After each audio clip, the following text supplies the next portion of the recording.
मैं doctor Saurabh Chaudhary, IMA secretary, Jamshedpur से शहर के 27 अल्ट्रासाउंड सेंटर्स को माननीय उच्च न्यायालय के आदेश के बाद काम करने से रोक दिया गया है। पीसीपीएनडीटी का जो एक्ट होता है बहुत सख्त एक्ट है, उसमें बहुत सारे प्रावधान होते हैं जो सभी डॉक्टर्स, रेडियोलॉजिस्ट फॉलो करते हैं। इनको जो सर्टिफिकेट सिविल सर्जन ऑफिस से 2020 में दिया गया था, वो सर्टिफिकेट पे उस समय के तत्कालीन सिविल सर्जन ने साइन करके दे दिया, जो कि नियम विरुद्ध है और उनके अधिकार क्षेत्र के बाहर था। सर्टिफिकेट इशू करने का जो अधिकार है वो केवल उपायुक्त को है। ये बातें तो डॉक्टर्स नहीं समझते हैं, हम लोग नहीं जानते हैं। डॉक्टर्स ने, सेंटर्स ने सारे नियमों का पालन किया। कई महीनों तक उनका आवेदन, वो भी रिन्यूअल का, फ्रेश नहीं, रिन्यूअल का एप्लीकेशन वहाँ पर लंबित था। रिटायर्ड जो सिविल सर्जन महोदय थे वो रिटायरमेंट के ठीक पहले साइन करके सबको दे दिए, काम चलने लगा। अब किसी ने पीआईएल कर दिया उनके खिलाफ और इस पूरे मामले में पेंच फंस गया है 27 अल्ट्रासाउंड सेंटर का, जिनको काम करने से रोक दिया गया है। हम माननीय उच्च न्यायालय के निर्णय का सम्मान करते हैं। उनके समक्ष जो भी साक्ष्य प्रस्तुत किए गए उसके आलोक में ये निर्णय लिया गया। बट अब गलती यहाँ पर जो है वो सिविल सर्जन ऑफिस की है। उन्होंने गलत सर्टिफिकेट इशू किया, जिसके बदले में ये विकट स्थिति उपस्थित हो गई है जहाँ पर 27 अल्ट्रासाउंड सेंटर काम नहीं कर पा रहे हैं। वैसे भी रेडियोलॉजिस्ट की शहर में कमी है और उसके बाद अगर 27 सेंटर के लोग काम नहीं कर पाएंगे तो आप अनुमान लगा सकते हैं कि शहर में क्या स्थिति होगी। उसी लिए उनके साथ खड़े होने के लिए आईएमए और IRIA के संयुक्त बैनर तले आज सभी रेडियोलॉजिस्ट ने यह तय किया कि आज जमशेदपुर शहर में वो कार्य बहिष्कार करेंगे। इसलिए आज जमशेदपुर शहर में अल्ट्रासाउंड कहीं भी नहीं हो रहा है। ये निर्णय उन 27 सेंटर्स के साथ सॉलिडेरिटी, उनके समक्ष खड़े होकर रहने के लिए और प्रशासन को इस बात का एहसास दिलाने के लिए कि इमीडिएट करेक्शन करना होगा, उनको इमीडिएटली कुछ हल्फनामा दाखिल करना पड़ेगा न्यायालय, माननीय उच्च न्यायालय में, और इसका कुछ समाधान अर्जेंट निकालना पड़ेगा।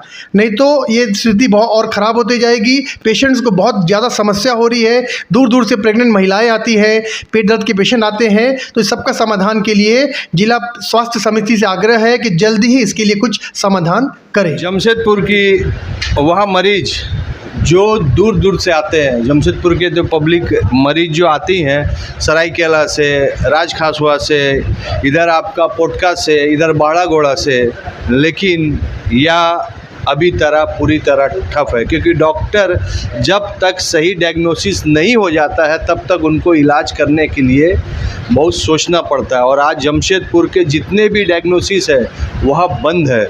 उनका कारण यह है कि हाई कोर्ट के आदेश के कारण यह डायग्नोसिस बंद है। सबसे बड़ी बात है कि वह डायग्नोसिस सेंटर जो करोड़ों रुपया का लोन लेकर इसको चलाते हैं, स्टाफ पेमेंट करते हैं, और वह भी पूरी तरह ठप है। कल तक जो हम इस डायग्नोसिस सेंटर में है, जो साक्षी आम बागान में डॉक्टर डायग्नोसिस है, जो भीड़ लगे रहता था, लेकिन आज यह ठप है। तो आज जानने की कोशिश कर रहे हैं कि सर इससे क्या फ़र्क पड़ेगा डॉक्टर को, मरीज को। और सबसे बड़ी चीज़ है कि वह मरीज, उनको तो पहले तो मरीज को फ़र्क पड़ेगा, क्योंकि जमशेदपुर में माननीय हाई कोर्ट के द्वारा जो स्थगन का आदेश दिया गया अल्ट्रासाउंड मशीन पर, उसमें सेंटर्स का कोई गलती नहीं है। ये बेसिकली एडमिनिस्ट्रेटिव मिस्टेक है, जो सेंटर वालों का कोई गलती है। जिनको करना चाहिए था साइन, वो उन्होंने नहीं किया। कॉम्पिटेंट अथॉरिटी में सिविल सर्जन का साइन है, जो कि डीसी को करना चाहिए था, जो कि नहीं हुआ। इसमें सेंटर वालों कहाँ दोषी हैं? हम लोग को तो पता नहीं कौन है, हम लोग तो कॉम्पिटेंट अथॉरिटी को देते हैं। अब उन्होंने क्या, उसके आलोक में हाई कोर्ट ने हमारा रजिस्ट्रेशन को स्टे कर दिया। सर आपके जो तरफ से यूनियन, आपकी यूनियन डॉक्टर भी बहुत साथ सपोर्ट कर रहे हैं, Indian institute of the medical Jamshedpur भी आपको मतलब समर्थन कर रहा है, लेकिन ये मामला कोर्ट में पेचीदा हो गया और कोर्ट का ही माध्यम से इसका कुछ आदेश आएगा तो आगे कार्रवाई होगा। हाँ, तो क्यों नहीं आप लोग इसको कोर्ट को अपनी बात को फिर से रखने का समय मांगा जाए या अपनी बात को ठीक से समझाया जाए? नहीं, हम लोग कल गए थे एसोसिएशन की तरफ से, जितने डॉक्टर्स का बंद है, कल हम लोगों ने रांची हाई कोर्ट में अप्लाई करने के लिए वकील से हम लोग ने अपॉइंटमेंट लिया, उन्हें सब कुछ बताया। वो 2-3 दिन में वो क्या बोलते हैं आइए डालेंगे कि भाई इसमें डॉक्टर्स का कहाँ गलती या सेंटर्स का कहाँ गलती। ये टोटल एडमिनिस्ट्रेटिव प्रॉब्लम है। सर फाइनेंशियल भी बहुत बड़ा मतलब है, तो क्योंकि इतना करोड़ रुपए का इन्वेस्टमेंट करके आप लोग, प्लस हम लोग तो एक पूरा 10-20 परिवार चलाते हैं। 20 परिवार का रोजी रोटी का समस्या हो जाता है फाइनेंशियली। अगर हम लोग जो करते हैं केवल लोन ही नहीं चुकाना होता है, हमारे इस सेंटर के ऊपर 20 परिवार चलता है, वो जो बंद पड़ा हुआ है तो क्या होगा उनका, आप समझ सकते हैं। कितने सेंटर बंद है पूरे, मतलब 26 सेंटर मंत्री से समय नहीं लिया है, लेकिन हम लोग सोच रहे हैं कि आगे पीछे समय लिया।